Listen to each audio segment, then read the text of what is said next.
Let's move on, gentlemen. The Baltimore Ravens are 2-0.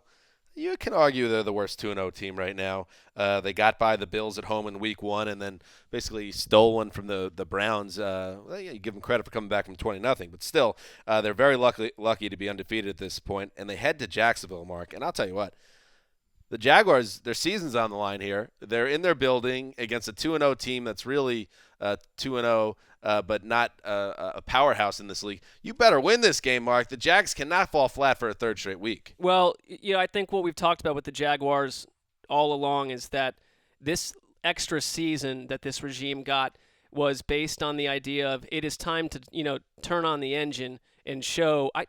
Caldwell has drafted very good players with a lot of potential. It falls on That's Gus. what we hear. That's what we're hearing. I'm just saying it falls on Gus Bradley to go out and produce a game where the coach obviously had a massively positive impact.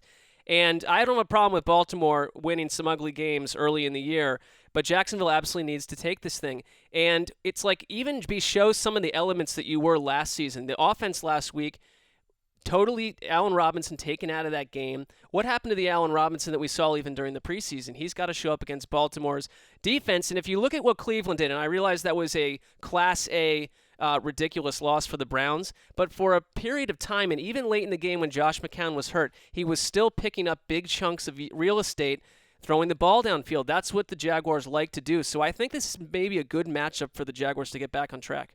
Oh, we've been strong. We're just playing by the rules. Whatever, lady. Eric Weddle has played well. Sharice Wright has played really well in run support.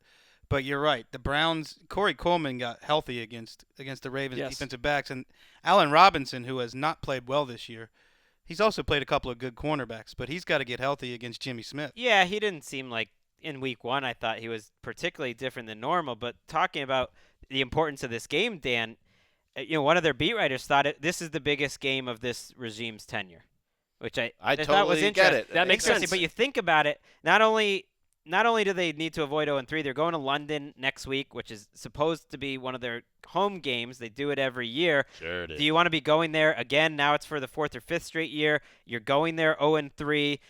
You failed to build up any excitement. And when you talked about Gus Bradley needs to make a statement, that really resonated because this is a guy last week, they were pushed around. I mean, they were dominated physically on both sides of the ball, especially on their defensive side. I mean, San Diego just mauled them. The lanes that Danny Woodhead, it's a maul type of show. The lanes that Danny Woodhead and Melvin Gordon had to run through were unbelievable.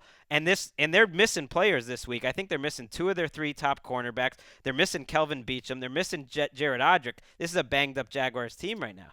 Well, you mentioned that the general manager's done a good job of acquiring talent, and Jalen Ramsey looks like the real deal. Oh, yes. But the other guy they drafted who was billed as a top 5 talent, Miles Jack, has played 16 snaps this year over 2 games, so he's not even really playing. And the one thing, and I understand the concept of more patience with the Jaguars infuriates people at this point, but you are talking about a very young defense with a lot of first and second year players who have played together for 120 minutes.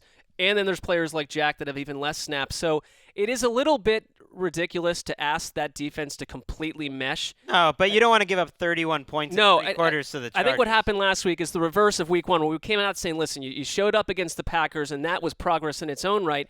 Everything that happened in Week 1 got dashed last Sunday. Here's the thing. Their offense has had 2 pretty lackluster games. Blake Bortles missed receivers last week. His clock management and like all the intangible types of things that we talk about Carson Wentz, like you don't see that with Blake Bortles. He makes some mental errors. Can I say the streets are talking? Streets talking about Blake Bortles now. That's the other thing. What are the streets saying? Streets are saying, what's going on with this guy? Is this guy, what the Jaguars think he is? Because he's been, again, they're getting blown out early in these games. The streets say he can only move the offense when it's garbage time. Like, that's what the the streets end of are the talking. I remember the the end streets of the doing the podcast. It sounds like the streets know what they're Streets means that's the buzz out there. people are at their talking. Also, an underrated. Gotcha, Mark. Don't worry about it. Streets is also a British rapper. Right, underrated Yes. early 2000s British rapper. Properly rated. Remember you You were getting crazy at the end of the first half of that Jaguars game. What the heck happened to them last week? Yeah. They didn't know what to do. That to me was Bortles in a nutshell right now. Taking a sack when they absolutely couldn't take one, not being kind of aware, and then the coaching staff sort of just giving up on the half after that point. Well, and then with time running out, you throw a pass, backwards basically instead of ripping it downfield. I think the Jaguars bounce back though. Did they get a win? They better. Jeez.